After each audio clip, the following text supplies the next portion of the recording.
जय महादेव। जेलेंस्की को यह बात बहुत अच्छे से पता है कि मैं कितना भी फड़फड़ा लूं, पुतिन मेरा फन कुचल देगा पूरी तरीके से। जेलेंस्की को यह भी पता है कि मैं नेटो के चक्कर में जाऊं, मैं जर्मनी के पास जाकर के नाक रगड़ूं, ट्रंप का जाकर के पैर पकड़ूं, लेकिन मेरा कुछ नहीं होने वाला पुतिन के सामने। और क्या ऐसा डर जेलेंस्की को सता रहा है अब पिछले कुछ दिनों से, यही चीजें आपको इस वीडियो में आगे बताएंगे। और किस तरीके से हर रोज जेलेंस्की के हाथ से यूक्रेन के बड़े बड़े हिस्से छिन जा रहे हैं, कब्जा कर रहा है रूस। हर रोज अटैक और हर रोज कब्जा। आज भी बड़ा अटैक हुआ है, आज भी बड़े कब्जे हुए हैं, बड़ा हिस्सा कब्जा हुआ है। वो फुटेज आई है, आपको बताऊंगा कहां पे कब्जे हुए हैं। लेकिन जो आज रूस प्रेसिडेंट पुतिन ने जो आज ऐलान किया, जो बात कही, जेलेंस्की की पतलून ढीली हो गई, गीली हो गई। और ये ऐसा ऐलान है दोस्तों, ऐसा ऐलान है कि जेलेंस्की का छुट्टी हो गया। 3 दिन तक कम से कम इसे नींद नहीं आएगी। जो ऐलान किया, ये बात पता है जेलेंस्की को कि मैं हथियार के मामले में पुतिन को कभी नहीं हरा सकता, और कोई औकात नहीं है जेलेंस्की की कि वो पुतिन के सामने खड़ा भी रह सकता है। नेटो के पीछे खड़े होकर के, जर्मनी का तलवे चाट करके और ट्रंप का पैर पकड़ के तुम चले हो हिस्टोरिकल व्यक्ति से बात करने, जिसकी हिस्ट्री ही वीर गाथा से लिखी हुई हो, तुम चले हो उससे लड़ने। लेकिन पुतिन को यह बात बहुत अच्छे से दोस्तों पता है कि खार्किव से लेकर के कीव, यूक्रेन की राजधानी को किस तरीके से धूल कर दिया पुतिन ने। कीव में 415 से 18 ड्रोन दाग दिए ना।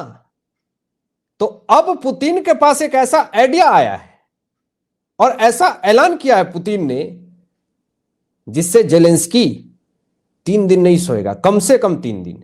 ये टेंशन ही ऐसा है। आखिर क्या स्टेटमेंट दिया पुतिन ने, जरा देखिए। यूक्रेन युद्ध में ड्रोन अहम भूमिकाएं निभाएंगी, तेजी से विस्तार करो। ये जो ड्रोन है, इसमें बहुत ही अहम रोल है इस ड्रोन का। यूक्रेन युद्ध में पुतिन का ये बहुत बड़ा ऐलान है, और इस ऐलान से 3 दिन तो भूल जाइए कि जेलेंस्की को नींद आएगी। कभी ये नेटो के पास जाएगा, जर्मनी के पास जाएगा, ट्रंप के पास जाएगा और कहेगा कि देखिए पुतिन ने कह दिया है कि ड्रोन अब भारी मात्रा में बनाना पड़ेगा। मैं आपको बता दूं दोस्तों, पुतिन का बहुत बड़ा प्लान है।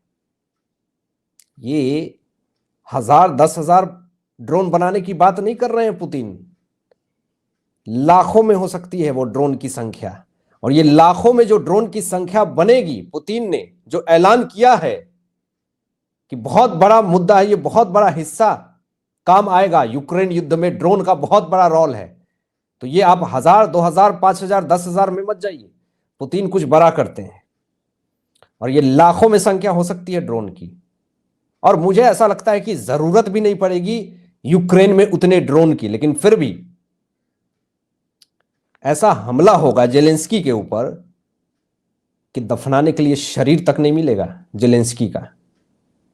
और पुतिन ने पूरी तरीके से जाल बिछा दिया है कि कैसे जेलेंस्की का इलाज करना है।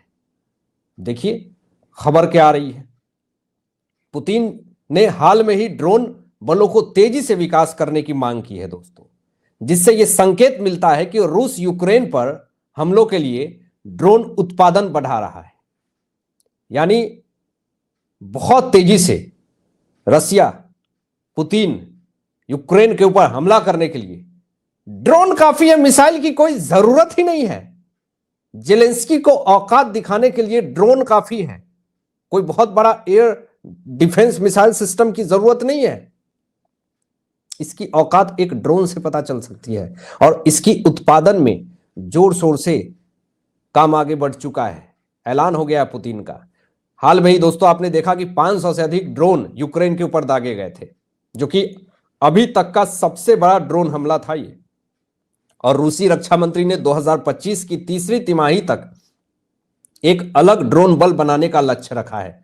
तो ये तीसरी तिमाही तक आप सोच लीजिए कि जेलेंस्की की नींद जो है वो उड़ी हुई है कि आखिर कौन सा बड़ा हमला हो जाएगा और ये मधुमक्खी की तरह भिन्न करते हुए जो ड्रोन आएंगे सिर पे, तो फिर दिमाग चकराने लगेगा जेलेंस्की का। उस वक्त ना नेटो आएगा बचाने, ना जर्मनी आएगा और ना ही अमेरिका का आएगा, कोई नहीं आएगा बचाने।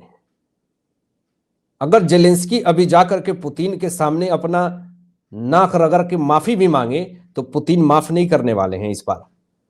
पुतिन ने पूरी तरीके से सोच लिया है कि जेलेंस्की एक आतंकवाद है और यूक्रेन का सांसद ही यह स्टेटमेंट दे रहा है कि पुतिन को आतंकवादी घोषित करो। और पुतिन ने साफ तौर पे कहा कि यूक्रेन की जनता को मैं जेलेंस्की से आजाद करवा रहा हूं, लोगों को मैं तो कृपा कर रहा हूं यूक्रेनी के ऊपर। यूक्रेन की जनता पुतिन को सपोर्ट कर रही है। आपको बता दें, खबर देखिए, फिर से बड़ी खबर आ रही है। हर रोज दोस्तों, ऐसा कोई दिन नहीं होता है जो पुतिन यूक्रेन के किसी एक हिस्से को कब्जा न कर रहे हो। रूसी सैनिक हर रोज तेजी से आगे बढ़ रही है और कब्जाएं कर रही है। आज भी बड़ी खबर आई और बड़े हिस्से को यूक्रेन ने आज कब्जा किया दोस्तों, और हर रोज कब्जा कर रही है। जरा देखिए खबर। यूक्रेन के सुमी क्षेत्र में एक गांव को पूरी तरीके से कब्जा कर लिया गया है और यह रक्षा मंत्रालय की तरफ से कहा गया कि सैनिकों ने रूसी सीमा से लगभग 9 किलोमीटर यानी 5 मील दूर याब्लू निवका गांव पर नियंत्रण कर लिया है पूरी तरीके से। यूक्रेनी क्षेत्र के अंदर राष्ट्रपति पुतिन जो बफर जोन कहे जाने वाले क्षेत्र को बनाने के प्रयासों का हिस्सा। ये बफर जोन आखिर है क्या? ये बफर जोन दो हिस्सों को, यानी अगर रूस है यूक्रेन है तो बफर जोन अगर बीच में बनाया जाता तो दोनों के बीच के हिस्से में शांति प्रदान करने के लिए बफर जोन बनाया जाता है। तो उस हिस्से को ही कब्जा कर लिया, सुमी में कब्जा कर लिया, पूरी तरीके से बौखलाया हुआ है जेलेंस्की ने सोचा नहीं था कि सुमी क्षेत्र भी मेरे हाथ से निकल जाएगा। अब वहां की कुछ तस्वीरें आई है, जरा देखिए आप कि इसमें रूस द्वारा यूक्रेन पर हमले के बीच में सुमी क्षेत्र में एक रूसी ड्रोन हमले के स्थल पर काम करता हुआ एक रूसी सैनिक जो है वो आप देख सकते हैं। यहाँ पे कुछ हमले हुए जो रूस में, जिससे पूरी तरीके से बौखलाया हुआ है जेलेंस्की। अब जेलेंस्की की औकात अब समझ में आ रही है और किस तरीके से गिरगिरा रहा जेलेंस्की वो आपको आगे थोड़ी देर में पता चलेगा। लेकिन जरा देखें खबर कि यहां पे सुमी क्षेत्र में रूसी सैनिक जो है वो उपकरणों का जमावड़ा कर रहे हैं। इनके पास जितने हथियार हैं, जितने सैनिक हैं, सुमी में इकट्ठा होकर के बहुत बड़ी मात्रा में सैनिक वहां पे इकट्ठे हो गए हैं। अब धीरे धीरे यूक्रेन रूस के कब्जे में जा रहा। बात सिर्फ क्रीमिया तक, डॉनबस तक नहीं थी, अब बात जो है वो पूरे यूक्रेन के हिस्से पे आ गई है। यानी एक आतंकवाद से यूक्रेनी को आजाद करवा रहे हैं पुतिन। अब जेलेंस्की अपनी जान बचाए कि यूक्रेन बचाए या यूक्रेन का हिस्सा बचाए। तो ऐसी स्थिति में वो कहावत है ना, मरता क्या नहीं करता। ऐसी स्थिति में जेलेंस्की स्टेटमेंट क्या दे रहा है कि ट्रंप पर एक फिर से भार लाद दिया और कहा कि रूस पर और अधिक अमेरिका प्रतिबंध लगाने के लिए दबाव डालें। अमेरिका के पास क्यों जाते हो बार बार? तुम्हें अगर कॉम्प्रोमाइज करना है, सीज फायर करना है, तो जाकर के पुतिन के पैर क्यों नहीं पड़ लेते हो? बार बार नेटो और जर्मनी और अमेरिका के पास जाकर के क्या तुम्हें मलाई मिलेगा? सिर्फ और सिर्फ हमला मिलेंगे और सिर्फ यूक्रेन की जनता को नुकसान होगा तुम्हारे इस घटियापंथी की वजह से।